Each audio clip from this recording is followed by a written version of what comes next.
Hello friends, Gujju રેસીપીમાં તમારું સ્વાગત છે। મારા ચેનલ ઉપર તમે નવા હો તો મારા ચેનલને સબસ્ક્રાઇબ કરજો। વિડીયો જો સારી લાગે તો લાઇક કરજો અને આગળ શેર કરજો। તમારા ઘરના લોકો સાથે શેર કરજો, તમારા ફ્રેન્ડ્સ સાથે શેર કરજો અને મને કમેન્ટ કરવાનું ના ભૂલતા। આજે હું તમારી સાથે એક એસી રેસીપી શેર કરીશ કે જેના ખાવાથી ઘણા બધા ફાયદા મળે છે શિયાળામાં। ત્યાં મેં લીધી છે મૂંગફળી, એક કટોરો ભરીને તમે જોઈ શકો છો। એને આપણે શેકવાના છીએ મૂંગફળીના બીજને। ને વધારે તો ગુજરાતી નથી આવડતું, પણ હું પૂરી કોશિશ કરું છું કે હું સારી રીતે બોલીને તમને સમજાવી શકું। ગેસને આપણે ધીમું જ રાખવાનું છે, નહીં તો બીજા આપણા જળી જશે માંડવીના। મૂંગફળી હવે શેકાઈ ગઈ છે, તમે જોઈ શકો છો। એને આપણે એક વાસણમાં કાઢી લઈએ, ઠંડી થવા દઈએ એક વાસણમાં કાઢીને। આ મીઠાઈના ઘણા બધા ફાયદા મળે છે શિયાળામાં। અહીંયા મેં લીધું છે ઘી, ઘીમાં આપણે નાખી દઈએ ગુંદર, ગુંદર મેં થોડું થોડું કરીને આપણે તરવાનું છે। મેં અહીંયા થોડું જ નાખ્યું છે તરવા માટે। આ મીઠાઈ ખાવાથી કમરના દર્દમાં પણ રાહત મળે છે અને પગના દુખાવામાં પણ રાહત મળે છે। આ મીઠાઈ ખૂબ જ ફાયદામંદ છે, તમે એકવાર જરૂરથી ટ્રાય કરજો। શિયાળામાં તો ખૂબ જ એના ફાયદા મળે છે। મારા ઘરમાં તો હું શિયાળામાં 5 થી 6 વાર બનાવું છું। તમને પણ જો આ રેસીપી સારી લાગે તો તમે પણ એકવાર જરૂરથી ટ્રાય કરજો અને મને કમેન્ટ કરીને બતાવજો કે આ રેસીપી તમને કેવી લાગી અને કેવી નહીં। અને જો તમે વધારે પસંદ આવે તો આગળ શેર પણ કરવાનું ના ભૂલતા। મને વધારે ગુજરાતી નથી આવડતું, પણ હું પૂરી કોશિશ કરું છું કે સારી રીતે બોલીને તમને સમજાવી શકું। મારાથી બોલવામાં પણ ભૂલ થઈ જતી જશે, મને એ પણ ખબર છે, પણ તમે મારા યુટ્યુબ ફેમિલીવાળા મને સમજો છો કે મને વધારે નથી ગુજરાતી આવડતું। હવે આપણું ગુંદર તરાઈ ગયું છે અને એક વાસણમાં આપણે કાઢી લઈએ। આ એકવાર રેસીપી તમે જરૂરથી ટ્રાય કરજો, કેમ કે મારા ઘરમાં તો બધા લોકો ખાય છે, ઘરના વડીલ પણ ખાય છે અને બાળકો પણ ખાય છે અને મને પણ ખૂબ જ આ ભાવે છે। તમે એકવાર જરૂરથી ટ્રાય કરજો। આ મીઠાઈ બનાવવામાં 50 ગ્રામ ગુંદર નાખ્યું છે, તમે તમારા હિસાબે નાખી શકો છો, ઓછું પણ નાખી શકો છો અને વધારે પણ નાખી શકો છો। આ રેસીપી ઓછા ખર્ચમાં બની પણ જશે, એના ફાયદા પણ ઘણા બધા છે। શિયાળામાં તો એના ખૂબ જ ફાયદા મળે છે, તમે એકવાર જરૂરથી ટ્રાય કરજો। આ મૂંગફળીની બરફી ખાવામાં ખૂબ જ ટેસ્ટી લાગે છે, બાળકોને પણ ભાવશે। તમે એકવાર બનાવીને તો જરૂરથી ટ્રાય કરજો અને મને કમેન્ટ કરવાનું ના ભૂલતા। મેં અહીંયા લીધું છે ઘી, 2 ચમચી જેટલું મેં અહીંયા ઘી લીધું છે। ઘી ગરમ થઈ જાય એમાં આપણે નાખી દઈએ હલ્દી પાવડર। હવે એમાં આપણે નાખશું સૂંઠનું પાવડર, અડધી ચમચી જેટલું જ મેં સૂંઠનું પાવડર નાખ્યું છે। હવે એમાં આપણે નાખી દઈએ જાયફળ અને ઇલાયચીનું પાવડર છે। જાયફળ અને ઇલાયચીનું પાવડર બનાવીને જ રાખું છું। મારા ઘરમાં જ્યારે પણ કોઈને કોફી કે પીવાનું મન થાય ને ત્યારે એમાં હું નાખું છું, એ માટે હું પીસીને જ રાખી દઉં છું જાયફળ અને ઇલાયચીનું પાવડર। હવે એને આપણે 2 થી 3 મિનિટ સુધી પકાવવા દઈએ। એમાં આપણે નાખી દઈએ ગોળ। ગોળ મેં 500 ગ્રામ જેટલો નાખ્યો છે, તમે ઓછું વધારે તમે તમારા હિસાબે નાખી શકો છો। ગેસને આપણે ધીમું જ રાખવાનું છે, નહીં તો ગોળ આપણું જળી પણ જશે અને મીઠાઈ આપણી ટેસ્ટી પણ નહીં બને અને ખાવામાં પણ કંઈ મજા નહીં આવે। ગોળને આપણે સરસ રીતે મિક્સ કરી દઈએ। મિક્સ કર્યા બાદ એમાં આપણે નાખશું 2 ચમચી પાણીનું। પાણી એ માટે આપણે નાખશું કે ગોળ એકદમ ટાઈટ ના થાય અને આપણી મીઠાઈ એકદમ ટેસ્ટી પણ બને।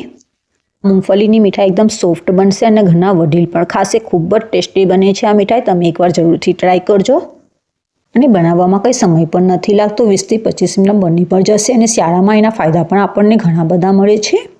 અહીંયા આપણે મૂંગફળીને પીસી લેવાની છે। મૂંગફળી આપણે થોડી દરદરી પીસવાની છે, કેમ કે એનું એકદમ પાવડર નથી બનાવવાનું, એ માટે મૂંગફળી પીસીને આપણે ગોળમાં નાખવાનું છે। એનું પાવડર બનાવીને તમે જોઈ શકો છો, મેં એમાં પાવડર નાખી દયું છે મૂંગફળીનું। મેં અહીંયા 500 ગ્રામ મૂંગફળી લીધી છે, 500 ગ્રામ ગોળ લીધું છે અને 50 ગ્રામ ગુંદર મેં અંદર નાખ્યું છે। ઘી તો આમાં થોડું જ જોશે, વધારે ઘી પણ આપણે નાખવાની જરૂર નથી। હવે આપણે ગુંદરને પણ પીસી લઈએ। ગુંદર પીસેલું પણ આપણે એમાં જ નાખવાનું છે। હવે ગુંદર આપણે નાખી દઈએ મૂંગફળીના ઉપર। ગુંદરને જો તમારે મિક્સરમાં ના કરવું હોય તો ના કરતા પણ તમે એમ પણ કરી શકો છો, થાળીમાં નીકાળીને કટોરીથી પણ તમે કરી શકો છો, પણ મેં અહીંયા મિક્સરમાં કર્યું છે।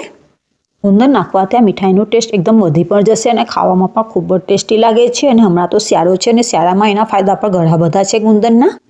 મારી વિડીયો જો તમને સારી લાગતી હોય તો લાઇક કરજો, આગળ શેર કરજો, તમારા ફ્રેન્ડ સાથે શેર કરજો, તમારા ઘરના લોકો સાથે શેર કરજો અને મને કમેન્ટ કરીને બતાવજો કે મારી રેસીપી તમને કેવી લાગી અને કેવી નહીં। અને મારા ચેનલ ઉપર તમે નવા હો તો મારા ચેનલને સબસ્ક્રાઈબ કરવાનું પણ ના ભૂલતા।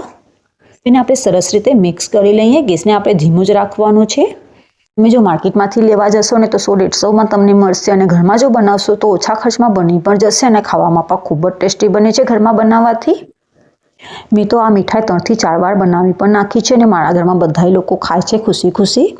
ને વધારે તો ગુજરાતી નથી આવડતું, પણ પૂરી કોશિશ કરું છું કે સારી રીતે બોલીને તમને સમજાવી શકું। મારા ઘરમાં બધા લોકો મને ના પાડે છે કે તો ગુજરાતીમાં વિડીયો ના બનાવો, પણ મેં કીધું કે ના, હું ગુજરાતીમાં વિડીયો બનાવીશ અને યુટ્યુબ પર નાખીશ। મારી વિડીયો તમને સારી લાગે તો લાઇક કરવાનું પણ ના ભૂલતા અને કમેન્ટ કરવાનું પણ ના ભૂલતા, કેમ કે મારા ઘરમાં બધા લોકો મારા ઉપર હસે છે કે તું ગુજરાતીમાં વિડીયો બનાવે છે ને એ માટે તને કોઈ લાઇક નથી કરતા, કેમ કે તને ગુજરાતી નથી આવડતું એ માટે.